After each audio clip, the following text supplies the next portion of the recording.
मकान मालिक की चिकन बिरयानी और जादुई लोमड़ी। शर्मा जी यानी हमारे मकान मालिक कोई मामूली इंसान नहीं थे। वो एक कलाकार थे और उनका कैनवस था चिकन बिरयानी का एक विशाल पतीला। आज तो उन्होंने अपनी बिल्ली शेरनी के जन्मदिन पर ऐसी बिरयानी बनाई थी कि खुशबू से पूरा मोहल्ला वाह वाह कर रहा था। ऊपर वाले कमरे में राहुल यानी किराएदार अपनी किस्मत को कोस रहा था। जेब खाली और पेट में चूहे वर्ल्ड कप खेल रहे थे।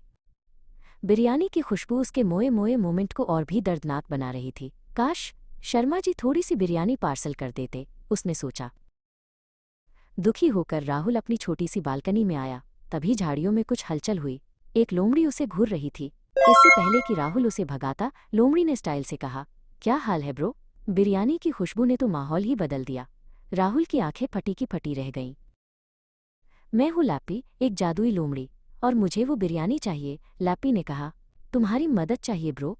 सीन सॉर्ट कर दो, मैं तुम्हारी किराए की टेंशन खत्म कर दूंगा। बोलो, बिरयानी के लिए कुछ भी करेगा। राहुल को लगा जैसे कोई फिल्मी हीरो उसे ऑफर दे रहा हो। वाओ! उनका पहला प्लान फ्लॉप हो गया। लैप्पी ने खुद को अदृश्य किया और किचन में घुस गया। लेकिन जैसे ही उसने एक चिकन लेग पीस उठाने की कोशिश की, उसका पैर एक स्टील के डब्बे से टकरा गया। धड़ाम की आवाज़ सुनकर शर्मा जी चिल्लाए, चोर चोर! दोनों जैसे तैसे वहां से भागे। प्लान बी, लैप्पी ने हाँफते हुए कहा। उसने अपने जादुई थैले से एक छोटी सी पुड़िया निकाली। ये है नाचो नाचो मसाला। इसे बस बिरयानी पर छिड़कना है। जो भी खाएगा वो बस नाचता ही रह जाएगा, वो भी ट्रेंडिंग स्टेप्स पर। राहुल की आंखों में चमक आ गई। राहुल हिम्मत करके शर्मा जी के किचन में पहुंचा। शर्मा जी, क्या खुशबू है! So elegant, so beautiful, just looking like a wow. Viral कर दूं क्या इसकी रेसिपी? शर्मा जी अपनी तारीफ सुनकर पिघल गए। जैसे ही वो रेसिपी बताने के लिए पलटे, राहुल ने चुपके से मसाला पतीले पर छिड़क दिया। शर्मा जी ने पहला निवाला खाया और गस्प हो गया। उनकी आंखें बड़ी हो गईं और उनके हाथ पैर अपने आप थिरकने लगे। ये क्या हो रहा है? मेरा शरीर तो ठुमका मोड पर चला गया है। वो किचन में ही अजीबोगरीब डांस करने लगे।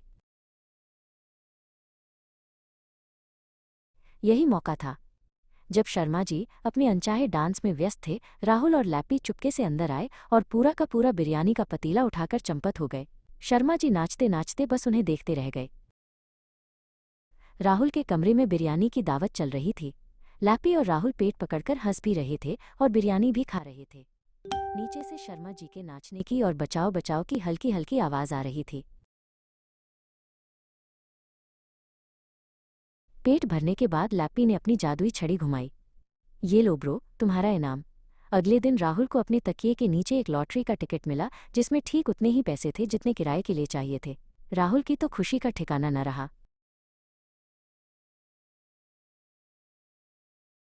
राहुल ने किराया चुका दिया। शर्मा जी उसे अब भी शक की नज़रों से देखते थे, लेकिन उनके पास कोई सबूत नहीं था। राहुल और लैप्पी अब पक्के दोस्त और पार्टनर्स इन क्राइम बन चुके थे। तो ब्रो, लैप्पी ने डकार लेते हुए कहा, अगली बार पड़ोस वाले वर्मा जी के छोले भटूरे, डन डील।